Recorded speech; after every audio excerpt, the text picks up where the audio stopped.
Así que el tema se va a llamar a hoy Evidencias de la vida eterna en el creyente. El subtema va a ser la dirección divina de la gracia ante las aflicciones. Y vamos a partir de la porción bíblica de 1 de Juan 2, versículos 24 y 25. Y les voy a pedir por favor que me acompañen a leerlo. Lo que habéis oído desde el principio permanezca en vosotros. Si lo que habéis oído desde el principio permanece en vosotros, también vosotros permaneceréis en el Hijo y en el Padre. Y esta es la promesa que Él nos hizo. Y la promesa que Él nos hizo es, ahí coma, ¿verdad? La promesa que Él nos hizo, coma, la vida eterna. 3 palabras claves vamos a revisar el día de hoy para saber dónde estamos ubicados. ¿Cuántos de nosotros tendríamos que levantar la mano el día de hoy y decir, efectivamente, este versículo bíblico tiene vida en mí y yo lo acepto y lo tomo como parte mía?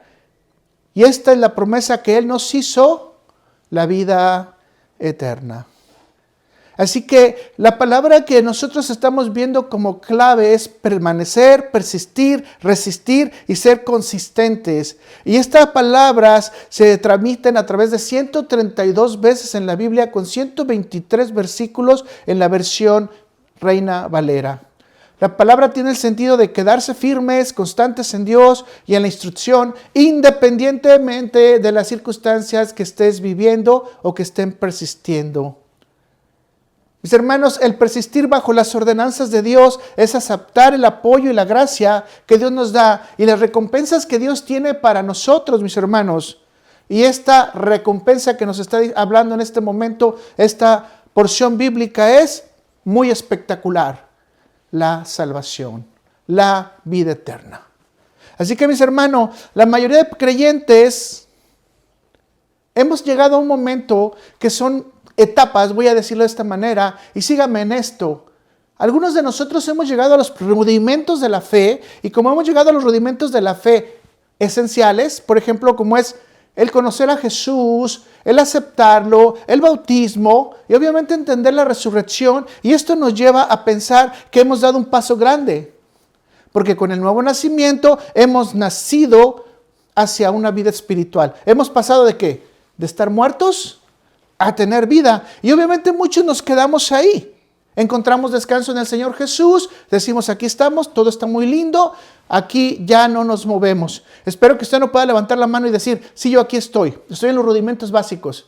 Ya sé que me bauticé, ya sé que soy salvo, ya entiendo que la palabra de Dios vive en mí y hasta ahí me quedé. Aunque esto es cierto que es importante que tengamos estos rudimentos, también vienen rudimentos más especiales como es el nuevo nacimiento, que necesitamos nosotros entender, introyectar y obviamente vivir todos los días. Porque déjeme decirle algo que es muy importante. La vida del cristiano no se para, no se estanca en el momento que usted acepta a Cristo. No, la vida del cristiano ya no tiene descanso. Tendrá que echar mano de otros rudimentos de la gracia de Dios, y escuche lo que estoy diciendo, de la gracia de Dios para poder sobrevivir a los ataques del mundo y mantenerse firme, confiado en toda la doctrina de Jesús, especialmente fortalecerse en los nuevos retos que le van a venir. Esto no se convierte en una tarea fácil, mis hermanos. Muchas veces lo vemos, es una tarea sencilla. No, porque debemos de activar el ingrediente más importante que es la fe. Y la fe solamente va a estar activada si la gracia divina no la proporciona. Mis hermanos, nuestros pasos entonces tendrían que pasar a ser algo más importante que el simple hecho de conocer los rudimentos, sino que hoy vamos a entrar a una vida diaria en la cual vamos a tener que echar mano de toda la doctrina que Dios nos da, pero no solamente eso, aceptar que la gracia de Dios va a intervenir en nosotros. Aceptar que el poder de Dios va a manejar nuestras vidas. Aceptar que estamos bajo un cuidado divino. Y muchas veces nosotros no lo aceptamos porque creemos que nuestro propio esfuerzo es necesario. O incluso, ¿cómo se puede decir? Incidente para poder nosotros llegar a todas las actividades que nos son requeridas. Mis hermanos, parece ser que la Biblia nos está enseñando que debemos de persistir no en el rudimento básico, sino que si de veramente somos cristianos y queremos seguir adelante, necesitamos interpretar lo que Dios realmente quiere de nosotros. ¿Y qué es lo que Dios quiere de nosotros, mis hermanos? ¿Que seamos salvos? Bueno, aquí el versículo bíblico dice, sí, porque te estoy prometiendo la vida eterna. Ok, es decir, uno de los principales elementos para saber que realmente tú crees y confías en Dios es que confías en que tú tendrás la vida eterna. Pero esto ya es un rudimento más avanzado, ¿verdad? ¿Requieres de qué? De la fe. Para poder ver los cielos abiertos. Para poder ver a Cristo de una manera diferente que la carne. Requieres para ver que la iglesia realmente es un fundamento específico para crecer espiritualmente. Requieres de un corazón dispuesto a Dios. Requieres de una comunicación divina.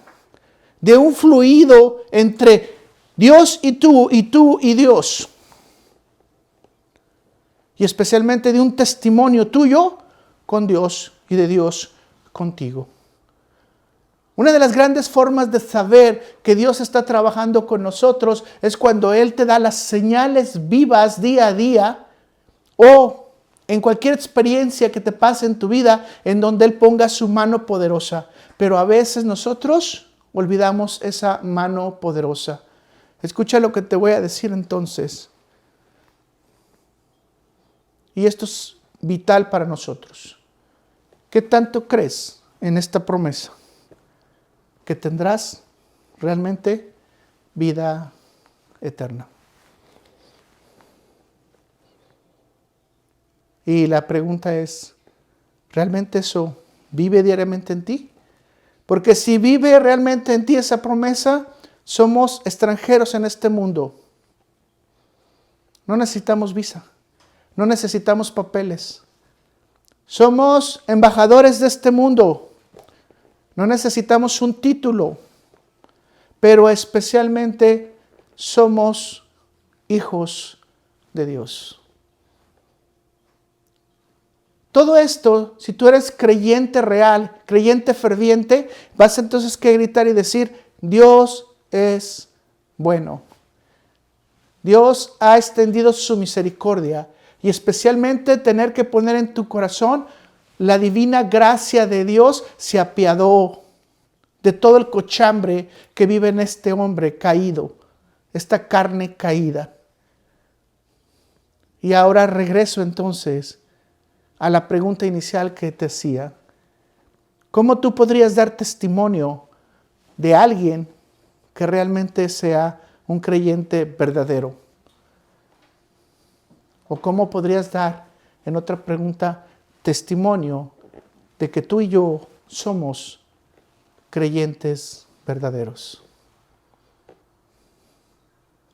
Déjame enseñarte entonces 3 niveles, y muchos de estos tú ya lo sabes, pero solamente te lo quiero recordar para que lo practiques en tu corazón, trabaje en tu vida diaria y lo repases siempre para que te afiances en esa seguridad de tu salvación.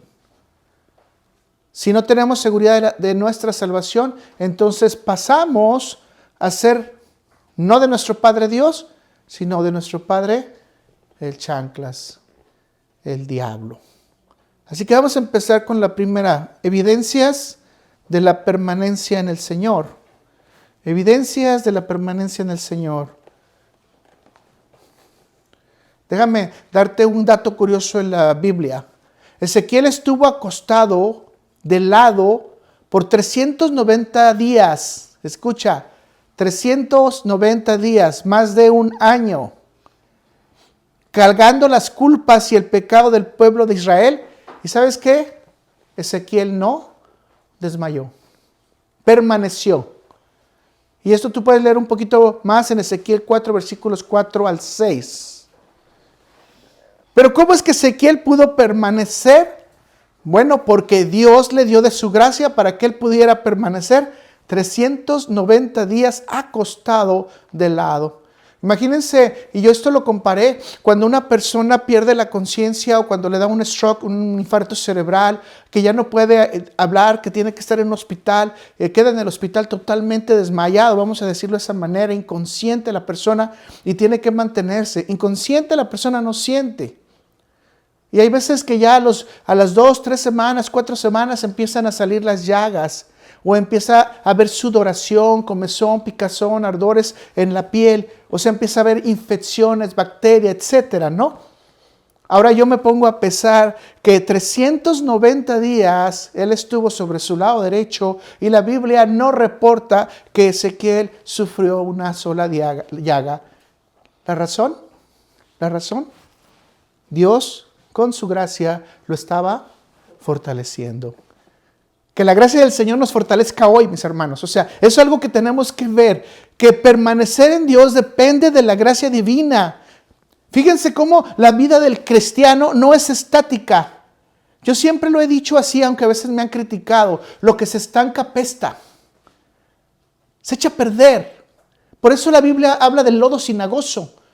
Un lodo ya echado a perder. Un lodo denso, duro, que realmente no te deja ni siquiera mover. Son como arenas movedizas. La vida del cristiano real no es mantenerse estático. La vida del cristiano real es una batalla dinámica en la fe por cumplir todos los preceptos divinos. Todos, sin excepción. Lo hemos dicho y lo volvemos a repetir porque la Biblia lo dice. Ningún hombre puede justificarse por las obras de la ley. Ninguno. Una sola cosa que falles es suficiente para convertirte culpable de toda la ley. Consecuente, solamente queda un medio de salvación, que es mirar a Cristo en la cruz como la esperanza del pecador, mis hermanos. Y Cristo resucitado como la esperanza de la resurrección. Y mis hermanos, si tú ves la cruz y ves la resurrección, entonces es porque has entendido que la vida eterna, algún día también tú estás crucificando tu carne. ¿Por qué? Porque necesitas desprenderte del mundo para empezar a vivir la vida que Dios te da y después llegar realmente a la resurrección que Cristo te va a dar para que estés con Él en una vida eterna. La pregunta es, ¿lo crees? La palabra de Dios nos dice que entonces, si una persona viene con Él, entonces Cristo va a podar todas las ramas. Todo lo podrido del viejo hombre va a quitarse. Será arrancado, será quitado. No va a haber frutos viejos, no va a haber frutos amargos. Como dice la palabra de Dios en Ezequiel. O sea, no va a haber uvas que no hayan crecido realmente fortalecidas. No va a haber uvas amargas, va a haber uvas dulces, reales. Nosotros, mis hermanos, esa es la figura de la Biblia que nos da, que nosotros somos fruto maduro, dulce, amable, agradable. Y de hecho nos llama de una manera muy bonita la sal de la tierra, la luz del mundo. Y todos aquellos que nosotros nos puedan ver, nos harán la diferencia y gozarán de la diferencia de encontrar a alguien que no piensa igual que el mundo. Las estadísticas dicen que de 10 años para acá, el 80% de la mente humana ha cambiado. Sí. La tecnología ha hecho un trabajo tremendo. Se acabó la sensibilidad humana. Nos hemos vuelto de piedra.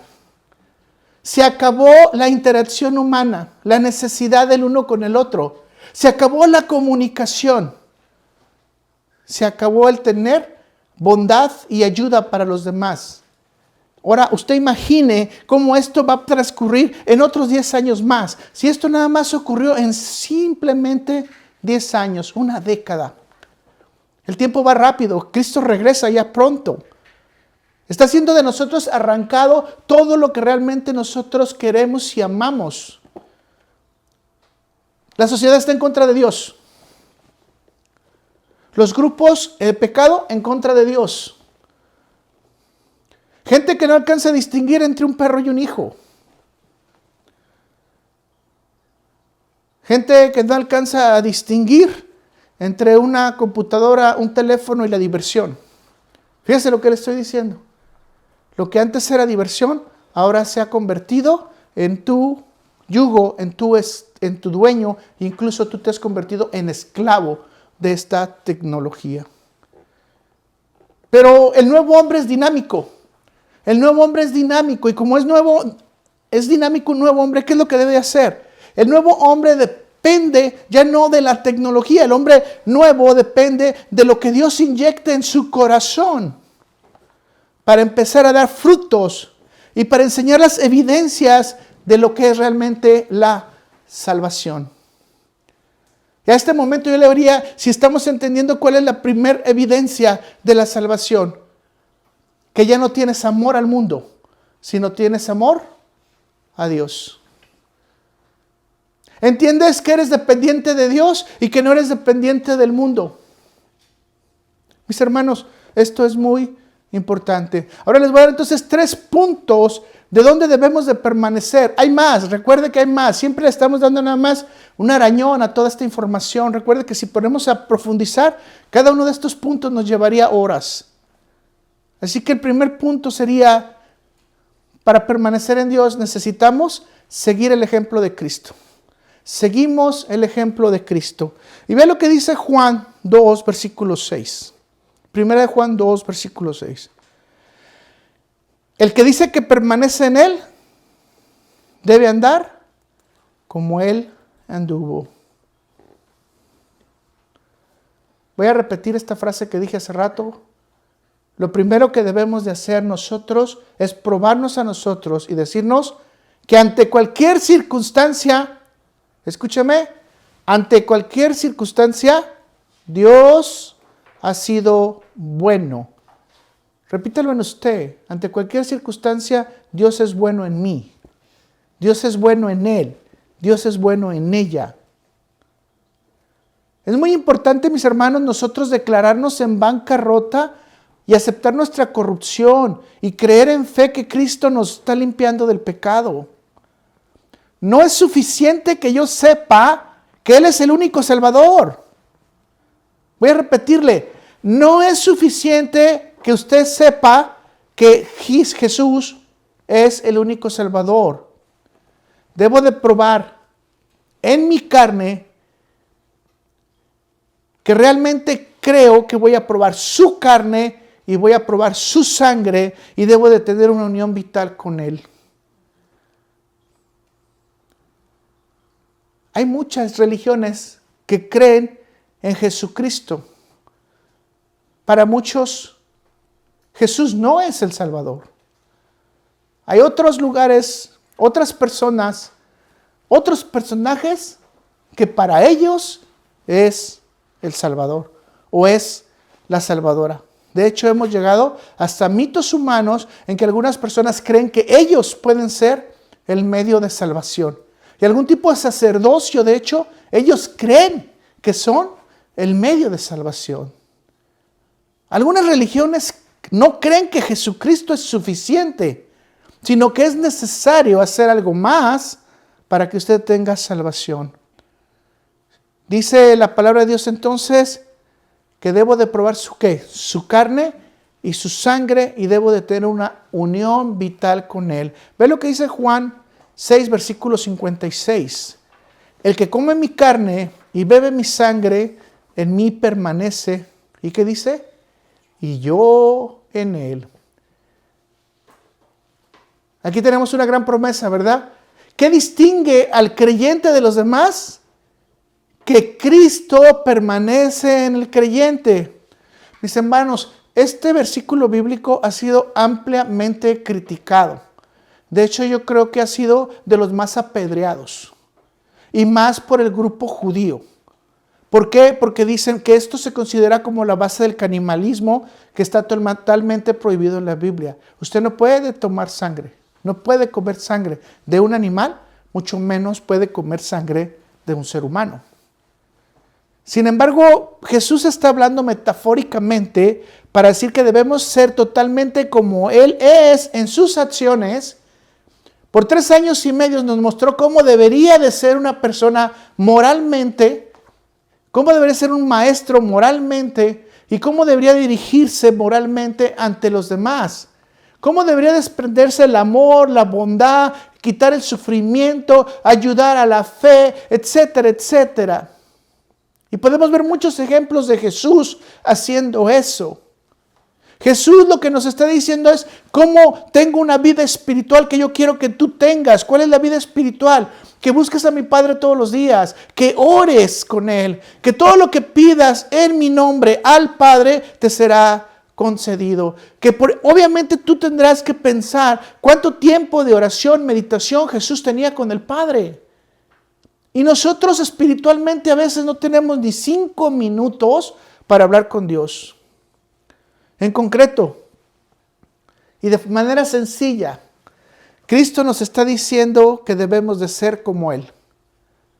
Como Él anduvo en la carne, como Él anduvo en esta tierra y como dice la palabra, siguiendo sus pisadas. Alguna ocasión te lo dije, si tú sigues las pisadas de Cristo, siempre te llevarán a la cruz. Y si te llevan a la cruz, ¿qué tienes que sacrificar? Tu sangre, tu yo, tu ego. Y obviamente con eso entregas en la carta del decreto tus pecados y obviamente Dios te concede la limpieza a través de la sangre de Cristo y consecuentemente la salvación. Si se entiende entonces el punto, Cristo nunca está hablando literalmente de que se coma su carne o se tome su sangre, sino que lo que está hablando es que tú y yo seamos. ¿Por qué? Déjame darte un pequeño paréntesis antes de seguir.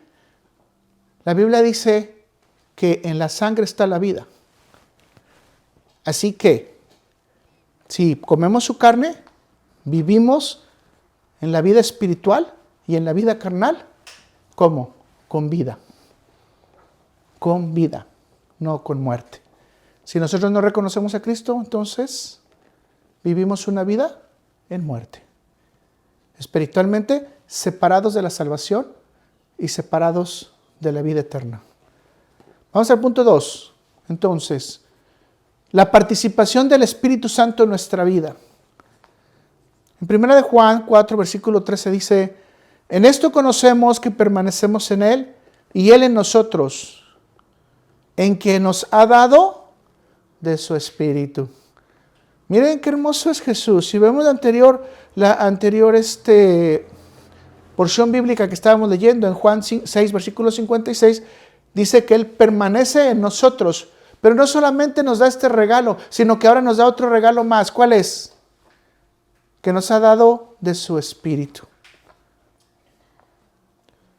Pues hermanos, entonces, si ustedes estamos siguiendo esto, nos podemos estar dando cuenta en reflexión que el permanecer en Cristo debe entenderse como un sinónimo de conocer a Cristo, seguir sus pasos y confiar en su promesa de que estaremos en la vida eterna.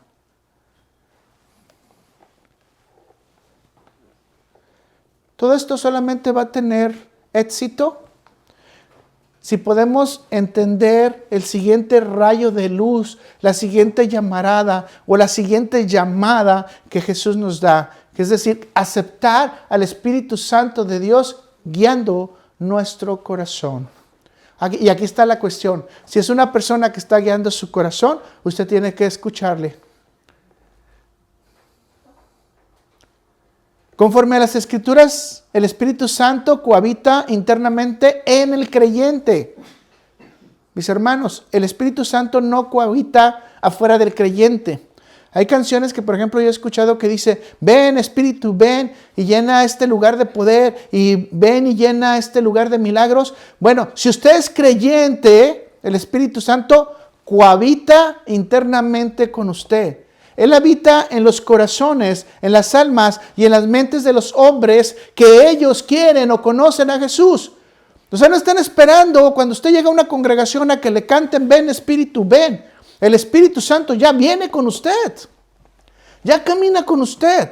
Por eso dice la palabra de Dios que donde vayamos, pongamos nuestros pies, digamos, esta tierra la declaramos en nombre de Jehová. ¿Por qué? Porque si nosotros venimos con la creencia, y ahora estoy así, y con la fe suficiente de que el Espíritu Santo está morando en nosotros, a cualquier lugar que nos paremos, que estemos, el Espíritu Santo va a estar activo. Y ahí es donde empezamos a dejar el temor. Yo me acuerdo que muchas veces cuando yo era niño, yo no quería ir a la oscuridad. Especialmente cuando me tenían que mandar a los chiqueros. donde se limpiaban a los puercos, ahí que no había luz más que a veces la luz de la luna. O sea, era un tremendo miedo. Esto combinado con algunas historias de fantasmas, demonios y todo lo que usted pueda agregar, pues automáticamente te enchinaba el cuero. Pero ahora usted sabe que si usted camina y el Espíritu Santo mora en usted y Jesús permanece en usted, o sea, usted lleva la divinidad de Dios en usted. Y por eso dice la Biblia que no podemos tener temor. Porque no se nos ha dado un corazón malo, ¿verdad? Se nos ha dado un corazón bueno. ¿De qué? Un corazón que tiene poder.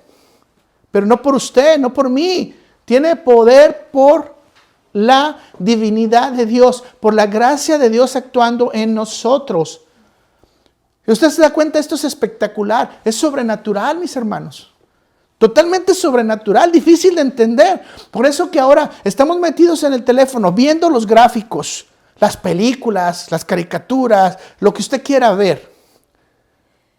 No nos permite abrir nuestro corazón a ver lo sobrenatural. Lo espectacular que Dios está trabajando en usted o lo que Dios quiere transformar de usted. Déjeme decirle de una manera más sencilla. El Espíritu Santo establece su hogar en su carne mortal. El Espíritu Santo establece su hogar en mi carne mortal. ¿A poco esto no es hermoso? Él convierte nuestra alma en su lugar de habitación y ahí descansa. Nosotros convertimos nuestro cuerpo en su templo de habitación y nosotros descansamos en él. Y nosotros afirmamos con certeza y basados en toda la Escritura que ningún hombre puede ser partícipe del Espíritu Santo si no ha sido regenerado, mis hermanos. Si no ha nacido de nuevo. Y si Dios no le ha dado la gracia de abrir su corazón y su entendimiento, como dice la Biblia, y abrió su entendimiento y pudo ver, y abrió su corazón y pudo caminar, y dice, y dejó que sus oídos fueran abiertos para que le pudiera entender. Mis hermanos, si el corazón de nosotros, nuestros oídos y nuestros ojos no están abiertos, por más que leemos la Biblia, por más que queramos entender los caminos de Dios, no podemos ver lo sobrenatural. Podemos ver a Jesús únicamente en la geografía, en la historia o como un personaje más, pero no lo podemos ver en su divinidad. Requerimos de poder entrar en ese mundo sobrenatural. Es decir, un creyente no duda que Él es el templo del Espíritu Santo. Ahora, tú podrías decir, ay, qué presunción, ¿no? No, no es presunción, mi hermano. La Biblia lo dice. Que Él cohabita, Él te enseña, Él te recuerda, Él es tu abogado, Él va a hablar por ti. Él te va a sacar de las cosas más difíciles. Cuando tú te sientas incapaz incluso de pensar y hablar, Él es el que va a responder por ti. Lamentablemente algunas religiones desaparecen el Espíritu Santo. ¿Qué es algo que tú puedes ver en un creyente? Que en su oración es ferviente y que conoce que el Espíritu Santo mora y vive en él y se desarrolla en él y que a donde él va refleja la luz de Dios. Si nosotros ponemos en esta perspectiva y quizás haciendo esta analogía, nosotros llevamos el resplandor del rostro de Moisés después de estar en la presencia 40 días con el Señor. La pregunta que te voy a hacer es bien dura ahorita. ¿Verdaderamente lo crees? Por eso dice el Salmo, resplandece en mí, Señor, oh, mi rostro. ¿Para qué? Para que los demás entiendan quién eres tú.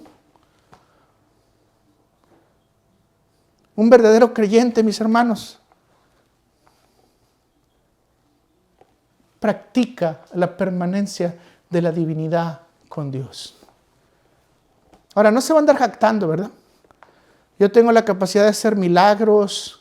A mí se me ha mostrado el tercero y el cuarto cielo y el quinto cielo.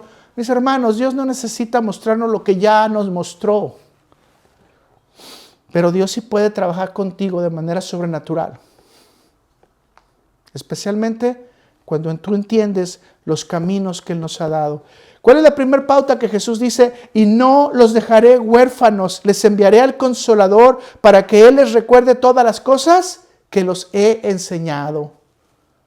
O sea, ¿cuál es la primera función que nos da Jesús? Él nos va a enseñar todas las cosas. Pero déjame un momento, lo voy a decir mejor, Él nos lo va a recordar. Algunas veces cuando tú vas a hacer una práctica y tienes años que no lo haces, ¿qué es lo que tienes que hacer?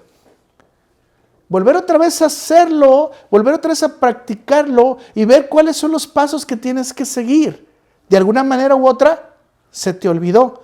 Entonces, Jesús nos está garantizando que necesitamos al Espíritu Santo, porque lo que leemos en la Biblia, muchas veces nosotros, y lo voy a decir por mí, que yo soy cabezón, se me va a olvidar. Y como se me va a olvidar, necesito que me lo recuerde. ¿Y saben quién me lo va a recordar? El Espíritu Santo de Dios. No odies a tu hermano, ¿quién me lo recuerda? No mientas, no mates, no hables mal de las personas. Lo que hablas de los otros refleja tu persona. Andar chismeando, ya, ¿equivale a qué? A pecado. ¿Quién te va a recordar que no necesitas codiciar las cosas del prójimo? No necesitas codiciar ni su hombre ni su mujer, que hoy es muy común en estos momentos. ¿Quién te lo va a recordar? ¿Quién te va a recordar que tú tienes una seguridad en la salvación si eres de Cristo? ¿Quién? ¿Tu esposa, tu esposo? No. El Espíritu Santo que estará trabajando en ti.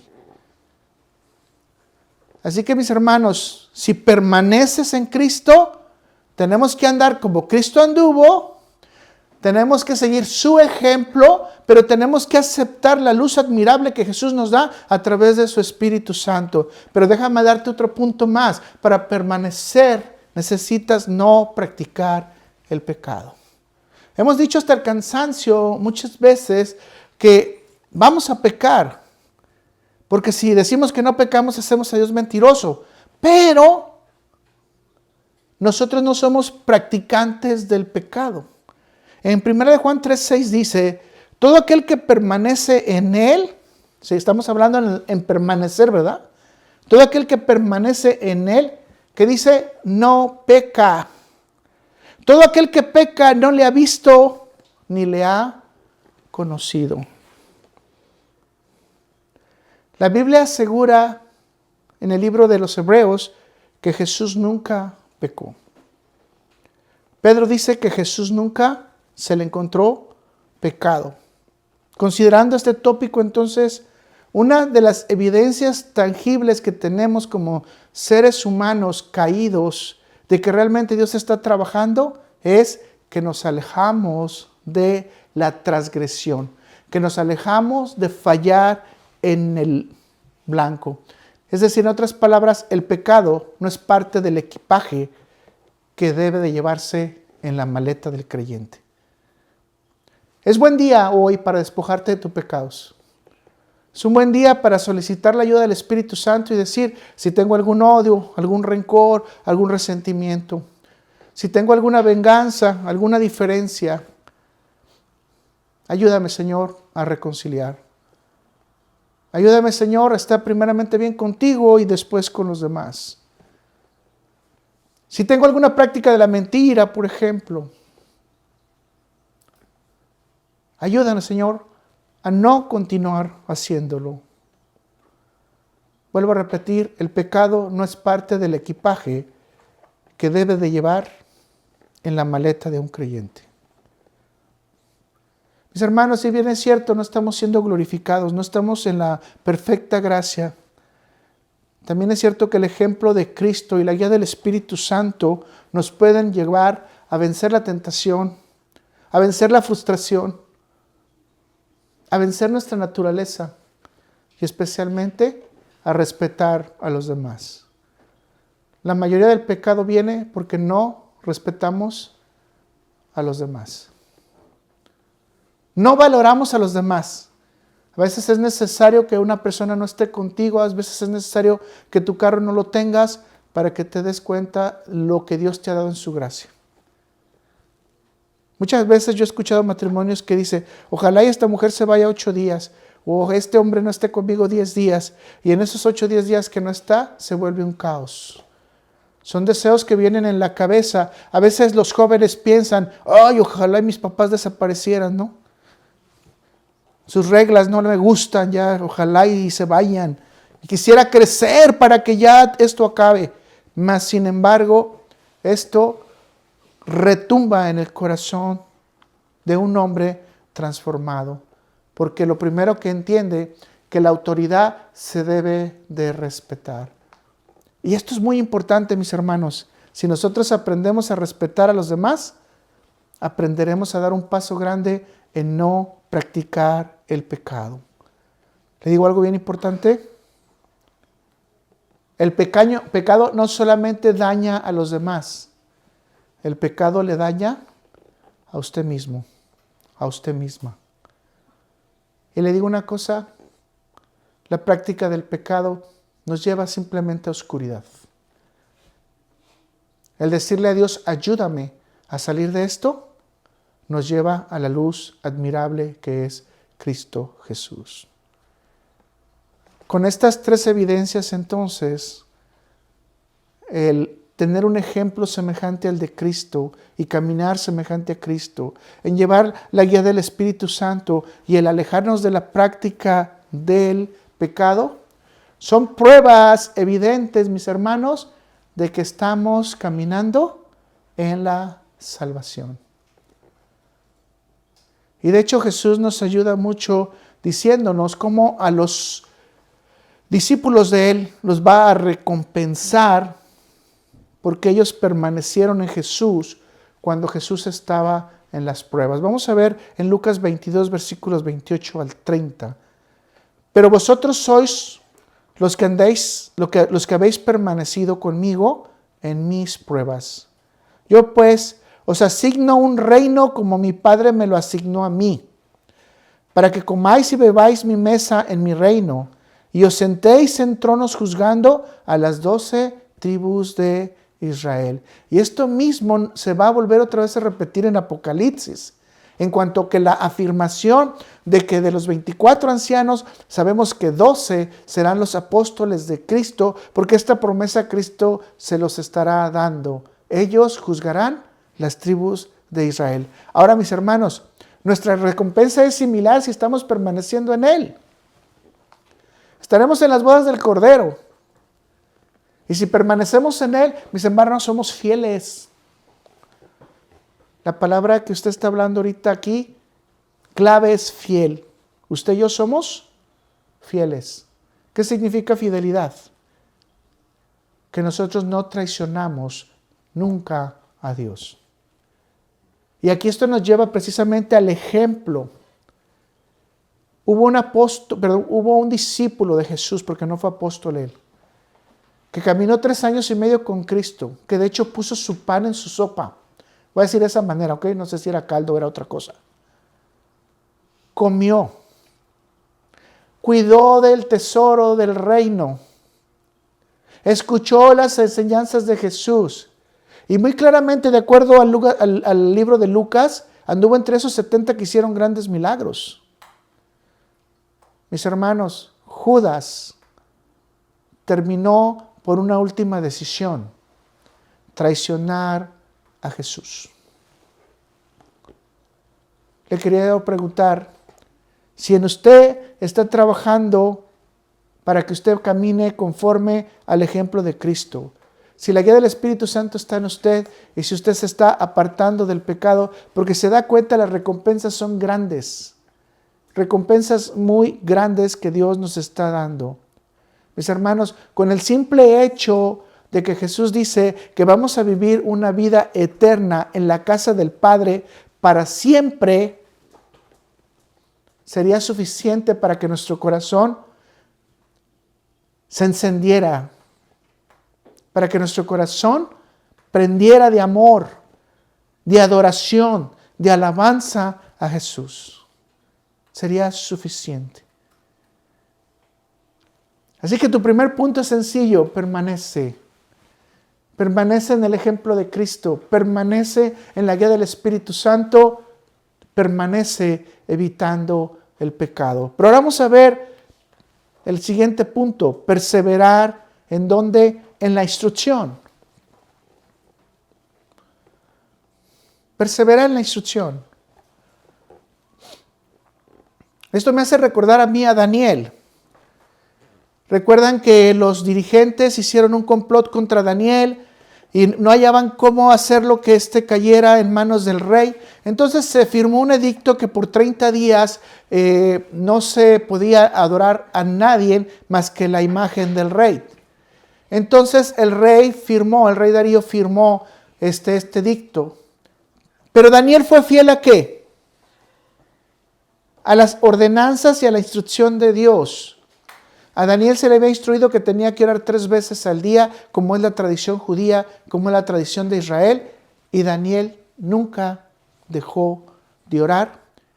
Y déjeme decirle esto que es más todavía potente. Aun cuando sabía que estaba en riesgo su vida. Él prefirió honrar a Dios que preservar su vida. Porque él sabía cuál era la instrucción. Anteriormente habíamos hablado que Daniel no quiso comer carne por seguir la dieta kosher, que solamente Dios pide. Aquí obviamente nos está hablando de cómo la instrucción de Daniel le lleva a un sólido edificio, en una roca sólida, de que aun cuando estuvo en riesgo su vida, Daniel decidió no quebrantarse y confiar en Dios. ¿Cuántos de nosotros estaríamos ahí?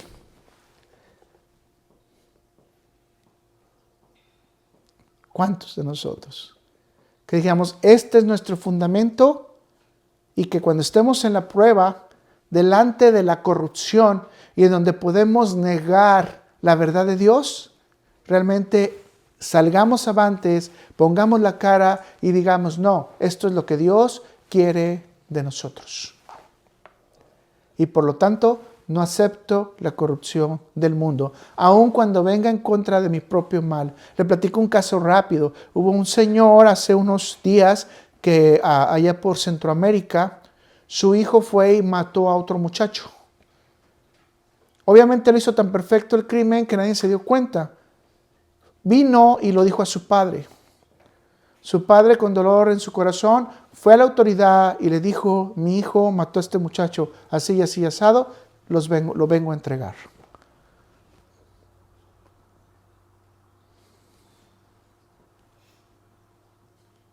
Hizo lo correcto ante Dios. Ante el hombre que hubiéramos dicho, vete rápido, sal de aquí, vete a Estados Unidos, vete a África, escóndete, ¿no? Para que no te hallen. Ante Dios él dijo, y estas son las palabras que retumban en mi corazón, es necesario que él se corrija para que no dañe a otros o mate a alguien más. Es necesario. ¿Cómo cree que Dios trabaja con nosotros? Por eso la instrucción de Dios es tan importante. Por eso es la piedra fundamental. Porque requerimos de saber cómo va a pensar Dios. ¿Qué es lo que Dios quiere de nosotros? ¿Cuáles son las expectativas de Dios para nosotros? Pero déjeme decirle que la parte más difícil de un creyente es que no le gusta la instrucción de Dios. Muchos de nosotros renegamos de la instrucción de Dios como parte de nuestra formación. Algunas áreas se vuelven más complejas porque no queremos tener entendimiento o porque tenemos conflictos en nuestras propias vidas por estudiar un poquito más la palabra de Dios, por escuchar a los maestros, por escuchar las prédicas, por escuchar la palabra que va a cambiar nuestra vida. La palabra de Dios nos va entonces a exhortar a persistir, es decir, a darle continuidad a varios aspectos que demuestran que el creyente permanece en la instrucción de Dios, en el Evangelio de Jesucristo todos los días. Le voy a gritar esto, todos los días. Alguna persona fue conmigo en la oficina y luego me dice, es que es muy difícil la palabra de Dios y mucho menos estarla leyendo. Le digo, yo te aseguro que si tú lees un versículo diario, un solo versículo diario, te va a quitar menos de 30 segundos y con ese versículo diario puedes aprovechar una enseñanza celestial, sabiduría de lo alto. Mis hermanos, solo requerimos de un versículo diario. Ahora yo no quiero decir y limitar que sea un versículo diario. Necesitamos que la instrucción de Dios llegue a nuestro corazón. Por lo menos los discípulos de Jesús estuvieron 3 años y medio expuestos a la palabra de Dios. Y estuvieron trabajando con la palabra de Dios. Ahora me gustaría que ustedes piensen cuando a estas personas recién convertidas vienen y las traen a los púlpitos, que a veces ni siquiera saben si son nacidos de nuevo o si realmente han tenido una formación en Cristo. Si realmente saben qué es permanecer, si han reconocido el nuevo nacimiento, si se han bautizado. Y ya a veces se convierte una persona famosa y el otro día ya la tienes predicando. Mis hermanos, esto va en contra de todo esto que estamos viendo. Porque un creyente verdadero tiene que tener la instrucción de Dios, ¿en dónde? En su mente, en su corazón y dispuesta en sus manos para poder ayudar al que lo necesita. La palabra de Dios no se puede caer nada más en la cabeza, yo se los he dicho. Tiene que bajar al corazón y ponerla en las manos para que podamos tener acción a través de la palabra de Dios.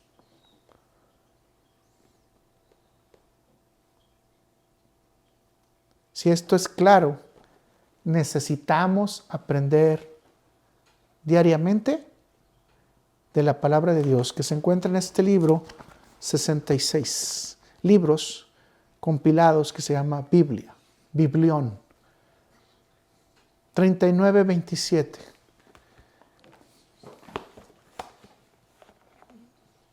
Aquí se encuentra todo el consejo de Dios. Así que para perseverar en la instrucción, mis hermanos, lo primero es la obediencia a los mandamientos. En Juan 15, versículo 10 dice, si guardáis mis mandamientos, permaneceréis en mi amor, así como yo he guardado los mandamientos de mi Padre y permanezco en su amor. Quiero que vea las partes para que sea muy bonito la promesa que está en este versículo. Si guardáis mis mandamientos, porque ahorita hay una gran pelea, ¿verdad? Mucha gente dice, es que ya los mandamientos son de la ley, eso ya pasó. Pero bueno, Jesús estaba hablando de esos mandamientos de la ley. O sea, todavía no estaba escrito el Nuevo Testamento, así que está hablando Jesús en el contexto de los 10 mandamientos, está hablando del decálogo. Si guardáis mis mandamientos, permanecéis en mi amor. ¿Qué está diciendo Jesús? Si no guardas mis mandamientos, no puedes decir que estás en mi amor. ¿Verdad? Así como yo he guardado los mandamientos de mi Padre y permanezco ¿en dónde? En su amor. Este es un sometimiento en obediencia formal que puede tener solamente una persona en su corazón cuando realmente reconoce la soberanía y la divinidad de Dios. Repítatelo a ti en tu corazón. Si guardo los mandamientos, permanezco en el amor de Cristo. Y la promesa es que si nosotros permanecemos en el amor de Cristo, permanecemos en el amor del Padre.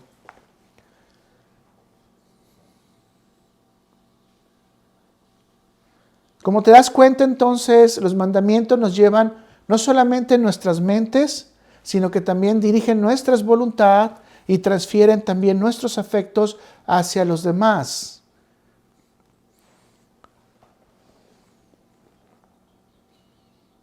Si los demás cumplen los mandamientos y tú cumples los mandamientos, estaríamos 100% organizados. No habría problemas. Yo lo he dicho de esta manera. Los cerrajeros perderían la chamba. Tú podrías dejar las puertas abiertas y todo el mundo respetaría el hecho de no entrar porque no es su propiedad. No habría fraudes, mis hermanos. No habría asesinatos. Déjeme decirle que otros que perderían la chamba completamente serían los de la cárcel. Porque no habría cárceles, no habría delitos que seguir. O sea, este no es un mundo utópico, es el mundo que se va a vivir en la eternidad, en la vida eterna que habla el versículo que estamos estudiando. Un mundo en donde no va a haber ya cerrajeros, en donde no va a haber cárceles, en donde no va a haber policías, en donde no va a haber seguridad, porque la misma seguridad es Dios. Esta es la importancia de que si ves el versículo bíblico, si guardas mis mandamientos, permaneces en mí. Si guardo los mandamientos, permanezco amando al Padre.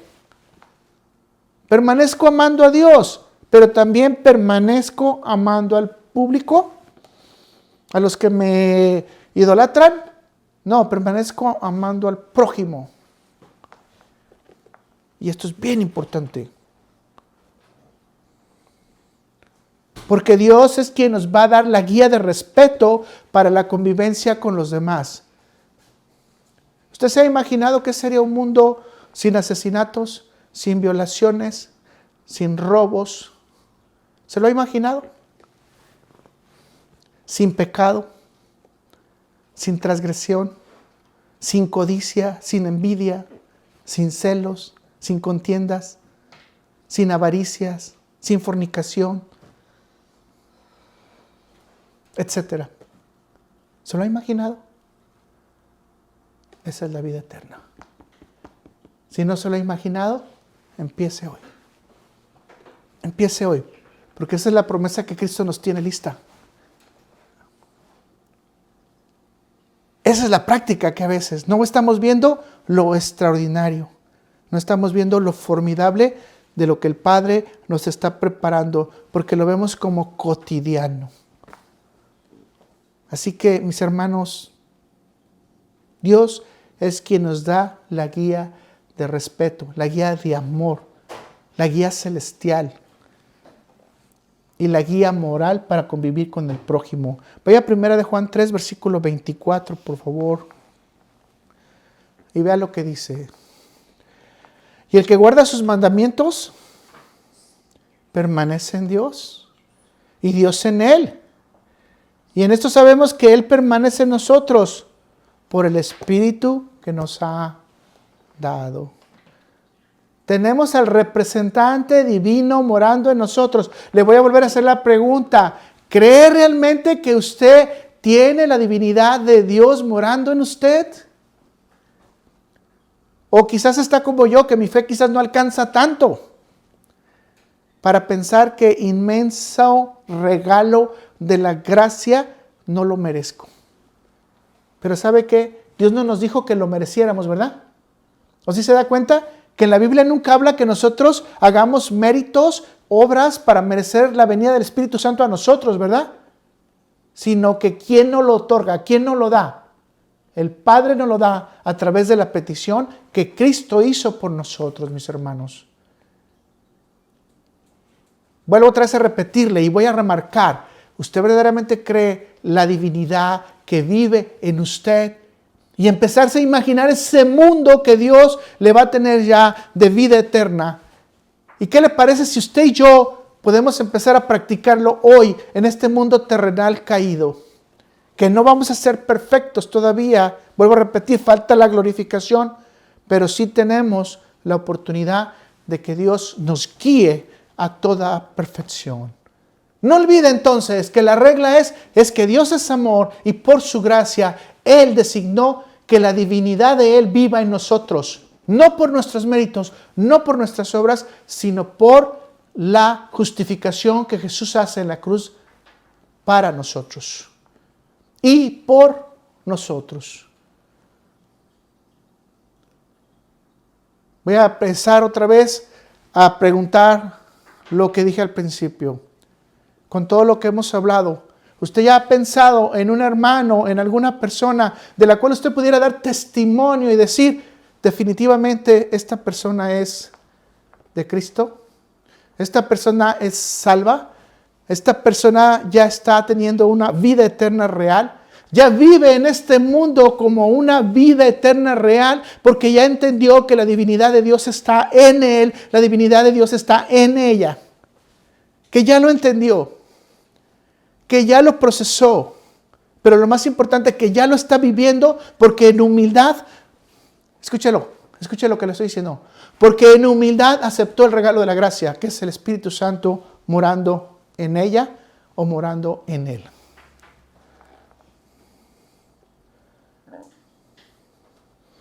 ¿Todo esto se refleja en qué? En amor. ¿Hace los mandamientos? ¿Se refleja en qué? En amor. ¿Permaneces en? Amor. Y dice que el Padre permanece en nosotros. Entonces, todos aquellos que hablan que eso de que los mandamientos ya quedaron descalificados, creo que necesitan pelearse con Juan. Y más que todo con el Espíritu Santo de Dios. Porque la promesa está clara. ¿Quieres un fundamento sólido? Es la roca que es Jesucristo. ¿Quieres otro fundamento sólido? Los mandamientos que te acercan al amor y a permanecer en Dios a través de la guía del Espíritu Santo. Mis hermanos, no hay otro camino. Si realmente quieres practicar el amor, respetas lo que Dios te ha dado.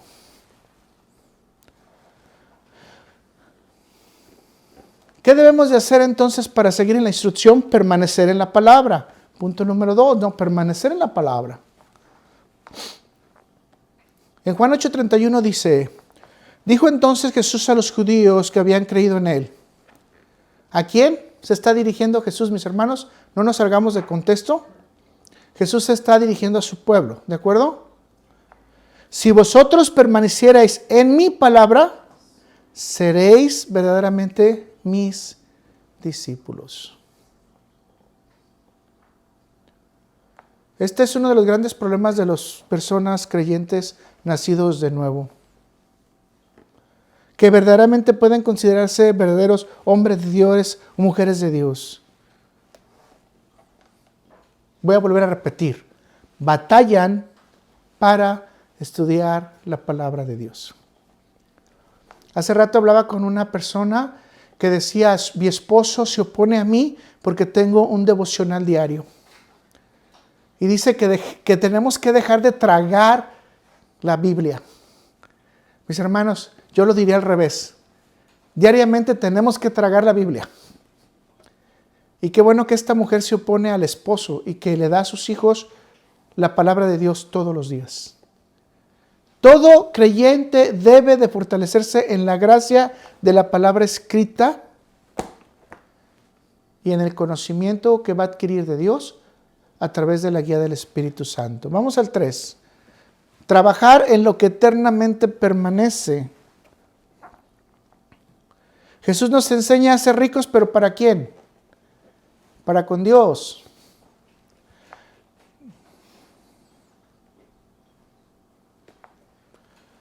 Existe una gran cantidad de información bíblica que nos dice que nosotros debemos de apuntarnos hacia el menesteroso, hacia el necesitado. Pero tenemos que hacerlo con un corazón ardiente, con un corazón obediente y especialmente con un corazón humilde ante Dios. Esto es lo hermoso. ¿Tu recompensa dónde está? ¿En dónde está tu recompensa? ¿Aquí en la tierra? No. Tu recompensa la vas a encontrar en los cielos.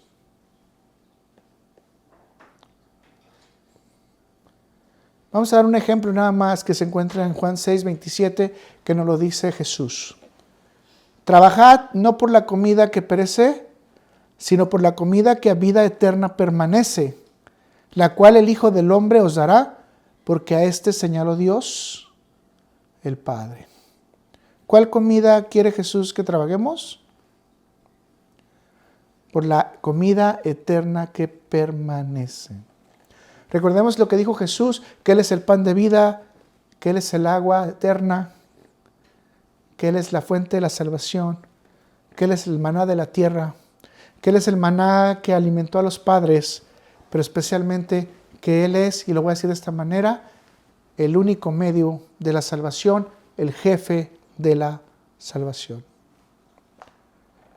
Pablo nos dice también que entonces, si estamos haciendo tesoros en el cielo, tenemos que hacerlos evidentes, y estos tesoros en el cielo no van a estar ocultos. Y vaya en 1 Timoteo 5, versículo 25, y dice Pablo, asimismo me hacen manifiestas las buenas obras, y las que son de otra manera no pueden permanecer ocultas. Y esto es muy importante porque Pablo está haciendo una división entre lo bueno y lo malo de lo que hacemos. Y dice que lo malo no puede permanecer oculto, pero que las buenas obras deben de ser manifiestas, mis hermanos. Nos va a salir la luz del día cuando nosotros empezamos a trabajar en las cosas que Jesucristo nos dice. Estemos ante Jesucristo en el trono de la gracia, estemos ante Jesucristo en su guía diaria, estemos ante Jesucristo siguiendo su instrucción, y esto nos va a llevar a las obras que Él quiere y las que Él nos pide. Pero ojalá, y como dice Pablo, que no estemos ante Jesucristo mintiendo, porque lo que está oculto puede salir a la luz. Por siguiente, entonces, tenemos que permanecer en la fe. Y vaya a Colosenses 1, versículo 23, dice, si en verdad permanecéis fundados y firmes en la fe, si moveos de la esperanza del Evangelio que habéis oído, el cual se predica en toda la creación que está debajo del cielo, el cual yo, Pablo, fui hecho ministro.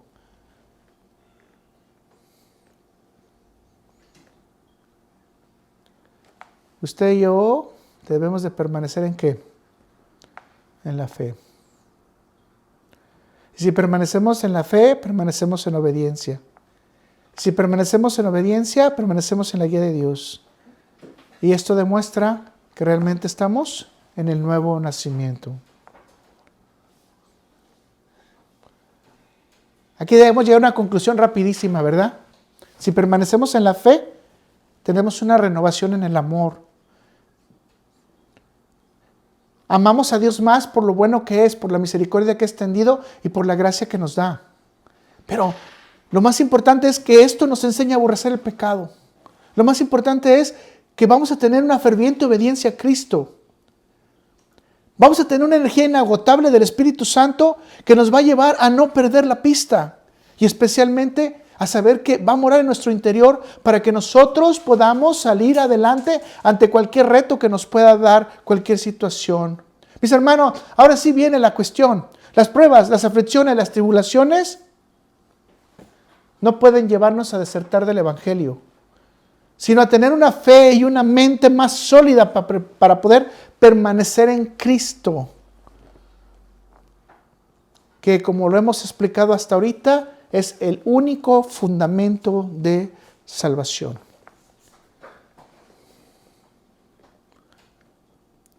La gracia de Dios nos capacita para morar en esta tierra ante las pruebas, las aflicciones y las tribulaciones, y para pasar esta vida terrenal, vamos a decirlo de esa manera, con estrellita, con palomita y con una hermosa A. Pero no en mis convicciones, sino en las convicciones, en la fuerza y en la fe que Dios nos da. Vea lo que dice los Hechos de los Apóstoles, capítulo 14, versículo 22. Confirmando los ánimos de los discípulos, y aquí dice, exhortándoles a que permaneciesen ¿en dónde? En la fe, y diciéndoles, es necesario que a través de muchas tribulaciones entremos en el reino de Dios.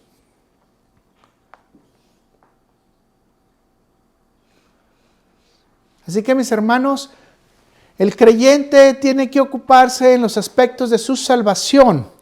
Escuche, ocuparse de los aspectos de su salvación no significa que está haciendo obras para su salvación, sino lo que Dios te instruye que debes de cuidar. ¿Sí queda clara la diferencia? Dios te da el reglamento de lo que debes de cuidar. Vamos a Filipenses 2, versículos 12 al 13. Por tanto, amados míos, como siempre habéis obedecido, no como en mi presencia solamente, sino mucho más ahora en mi ausencia, ocupaos en vuestra salvación, y como dice, con temor y temblor. ¿Y qué está diciendo Pablo hasta este momento, mis hermanos? Si ven ahí en los versículos. ¿Qué es lo que está diciendo Pablo? Aunque yo ya no esté presente, ¿verdad? Ustedes ya se les dio la instrucción, ustedes saben qué es lo que tienen que hacer. Y dice, porque el Dios es el que en nosotros produce así el querer como el hacer por su buena voluntad. Y yo quiero que señale esto, porque luego me han dicho que si nosotros somos línea calvinista o no, esto es lo que la Biblia dice, porque Dios es el que en vosotros, produce así el ¿qué? El querer como el hacer por su buena voluntad. Aquí no dice que usted es el que lo produce, dice que Dios es el que lo produce. No estoy hablando yo fuera de la Biblia, estoy hablando con la Biblia. Así que mis hermanos, ¿quién nos capacita para andar en la vida cristiana? ¿Quién es el que nos da los instrumentos para andar en la vida cristiana? ¿Quién es el que nos da las herramientas para estar en la vida cristiana? Dios. Así que debajo de quién tenemos que estar, mis hermanos? De Dios. Vamos al último punto entonces.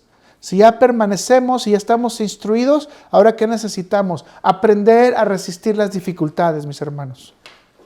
Esto a mí me encanta volverlo a repetir. El caso de José, lo recuerdo ahorita, perseguido por sus hermanos, acusado por sus hermanos. Fue intentado, obviamente, un asesinato en contra de él por parte de sus hermanos. Fue vendido por 30 monedas. Fue llevado a Egipto, comprado, puesto como capataz. La mujer de Potifar lo difamó, una mujer diabólica, obviamente. Lo metió a la cárcel. Él estuvo en la cárcel. Cuando ya estaba en su mejor tiempo, interpretó los sueños del copero y el panadero. Le dijo al copero, por favor, habla de mi caso con el faraón. Después de 2 años se acordó porque el faraón tuvo un sueño y en ese momento se abrió por último el entendimiento final de que José podía ser el hombre más poderoso del mundo, el hombre puesto por Dios. Escuche, el hombre puesto por Dios. Pero déjeme decirle que el trago más amargo que tuvo que tener José fue el tener que perdonar a sus hermanos. ¿Qué nos enseña esta historia? Que debemos de resistir con la fe y permanecer en Dios ante todas las dificultades. Ante todas. La resistencia puede entenderse como la habilidad de preservar en una tarea o un llamado. Así que mis hermanos, no estoy hablando nada que tú no conozcas. El cristiano está llamado a resistir, a enfrentar las pruebas, las aflicciones, dificultades. ¿Y saben qué? No vamos a tener estrellita por eso, aquí en este mundo. No nos van a dar recompensa por eso. Lo grave es que lo tenemos que pensar que está siendo anotado en el cielo y que en fe sabemos que Dios un día lo va a recompensar. Y sabemos que a Dios no se le olvida. Entonces déjame decirte que si tú te pones resistencia ante las cosas no te sirve de nada. Simplemente es una resistencia espiritual. No te sirve de nada. Pero sin embargo, si te apoyas en Dios, la resistencia baja y enfrentas la tribulación con fe, con amor y especialmente con resistencia, porque el Espíritu Santo te va a dar todas las herramientas que necesitas para aguantar. Y vean lo que dice Mateo 10, versículo 22, Jesús, cuando debemos de enfrentar la tribulación. Y seréis aborrecidos de todos. A ver, cantémoslo a coro, porque esto no se canta en la iglesia, ¿verdad? Esto no lo cantamos en la iglesia. Y seréis aborrecidos por todos por causa de mi nombre. Cántelo, cántelo, para que se lo grabe en el corazón. No a todos los lugares que vamos a ir, nos va a ir muy bien. Va a haber gente que nos va a poner cara bonita, pero por dentro nos está realmente apedreando, mis hermanos. Quisiera en un momento determinado destruirnos, desaparecernos. En un momento determinado incluso quisiera que no estuviéramos en esta tierra. Mis hermanos, y seréis aborrecidos de todos por causa de mi nombre. Y entiéndase que en la traducción más general, la causa de mi nombre significa a causa de que me conoces, de que sabes quién soy, que conoces mi salvación, que conoces mis promesas, que conoces cómo voy a permanecer en ti, que conoces cómo mi amor se va a derramar en ti, que conoces cómo el Espíritu Santo te va a guiar a la verdad espiritual. Eso significa por causa de mi nombre. No solamente es por la causa de mencionar el nombre de Jesús, mis hermanos. Y tampoco esa pelea que muchos grupos cristianos tienen, que si se dice Yeshua HaMashiach, que si no se dice, por favor, mis hermanos. O sea, el nombre real de Jesús está escrito en los Sanedrín. Si usted quiere realmente conocer el nombre de Jesús, vaya a los libros del Sanedrín y déjese esas discusiones. La palabra de Dios lo que aquí está diciendo es, conóceme a mí. ¿Sabe quién soy? Yo le voy a preguntar en este momento, ¿usted sabe quién soy yo? Yo no sé quién es usted. Para poder yo interactuar con usted, necesito conocerle. Eso es lo que está diciendo Jesús. Si ya me conocen y si a mí me persiguieron, te tengo una buena noticia. A ti también te van a perseguir. Y si a mí me lo hicieron, te tengo otra buena noticia. A ti también te lo pueden hacer. Y si a mí me vituperaron, hasta una bienaventuranza, ¿verdad? A ti también te pueden vituperar. Ahora se entiende que a causa de mi nombre no es porque yo vaya a defender a Jesús como cuando voy a un estadio. Mucha gente eso es lo que cree, que eso es defender a Jesús. Yo defiendo el nombre de Jesús y delante de mí no hables mal de Jesús. No, mis hermanos. Delante del enemigo, si realmente conocemos el nombre de Jesús, amamos al enemigo, vemos sus deficiencias, lo tratamos con bondad, buscamos que el Espíritu Santo nos guíe para que penetre la palabra de Dios en ellos y puedan cambiar su corazón.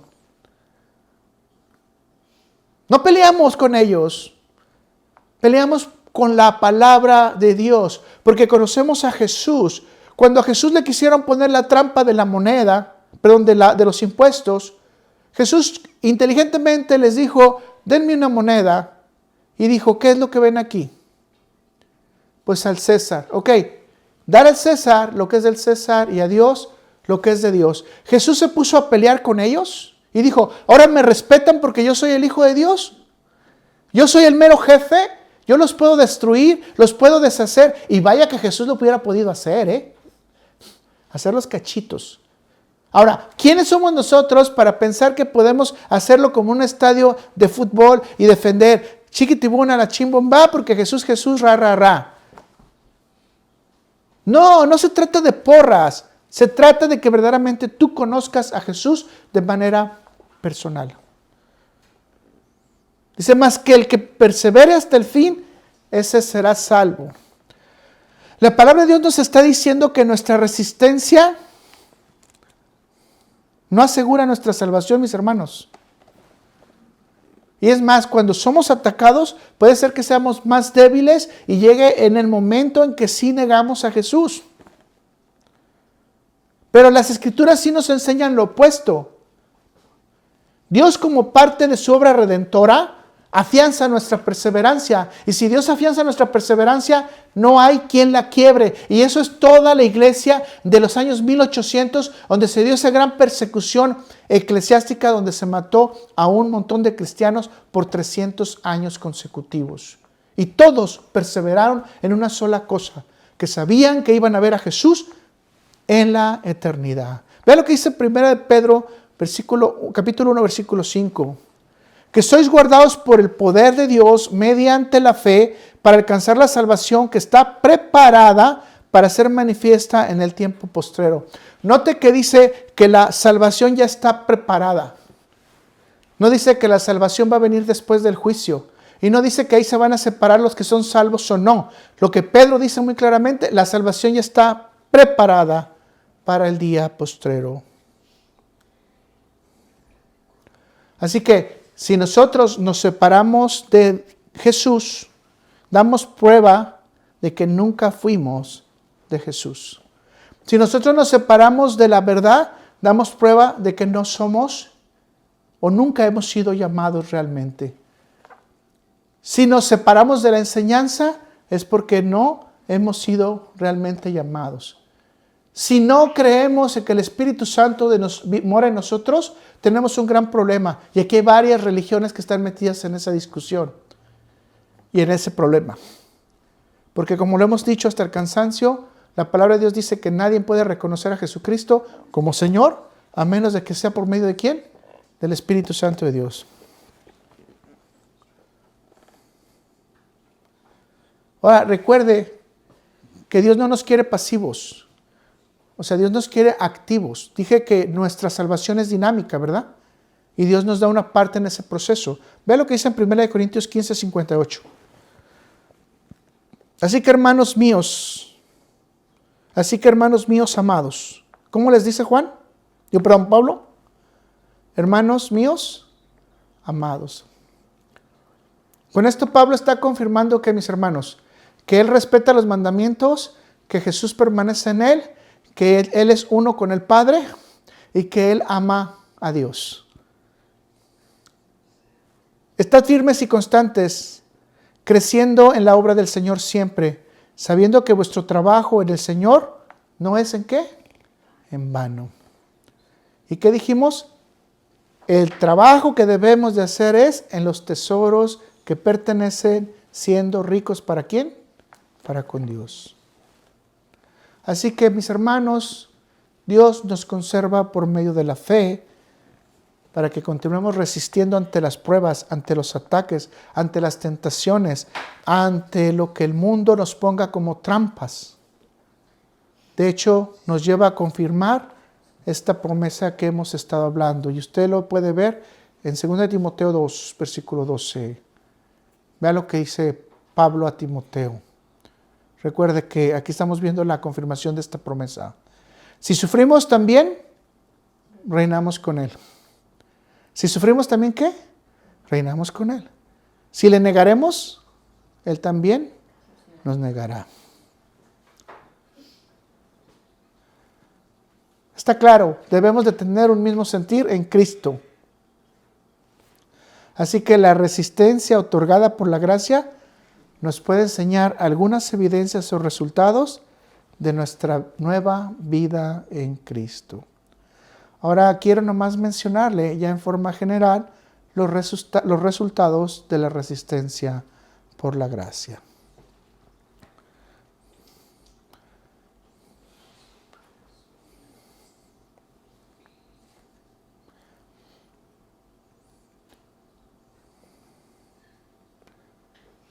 Si tenemos entonces evidencias, también tenemos resultados, ¿verdad? Y el primer resultado es tener la promesa de la salvación. Y usted puede leer esto en Hebreos 10, versículo 36, que de manera general dice, porque es necesaria la paciencia para que haciendo hecho la voluntad de Dios, obtengáis ¿qué? La promesa. Quizás me falten palabras más o menos, ¿de acuerdo? Ser guardado y protegido, número 2. Y esto lo vemos en Apocalipsis 3:10, porque dice que ha guardado la palabra de paciencia, ¿se acuerdan?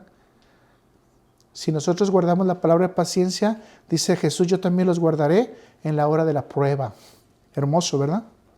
3, el fruto espiritual de la perfección. Y esto lo vemos en Santiago 1, versículo 4. Que tenemos que tener paciencia en ver la obra completa para ser perfectos y cabales, para que no nos falte cosa alguna. Y esto va a ocurrir ¿cuándo? Cuando estemos en la glorificación. 4, el ánimo por otros. Aquí es donde nos tenemos que animar unos con otros, como ocurrió en Tesalónica, 2 Tesalónica 1:4. Porque las iglesias crecieron en paciencia, crecieron por la gracia del Espíritu Santo, porque ellos no pudieron estar mucho tiempo con la obra misionera y obviamente tuvieron que soportar toda la tribulación. Entonces Pablo les dice que tienen que seguir adelante en la guía del Espíritu Santo. Y esto nos habla mucho de lo que estamos hablando ahorita. Hay gente que dice, ¿cómo que el Espíritu Santo trabaja tan fuerte? Bueno, en Tesalónica solo estuvieron 3 meses y todo el Evangelio se desarrolló. Todo. Eso quiere decir que el que trabajó fue el Espíritu Santo de Dios, porque no había maestros. El único maestro era el Espíritu Santo de Dios. Y usted por ahí debe recordar quizás en 1 Corintios 4, versículo 12, que dice, no nos fatiguemos de trabajar con nuestras propias manos. Dice, nos maldicen y nos bendicen. Pero, ¿qué dice? Padecemos persecución. No hay problema porque la vamos a soportar. ¿Y por qué la vamos a soportar?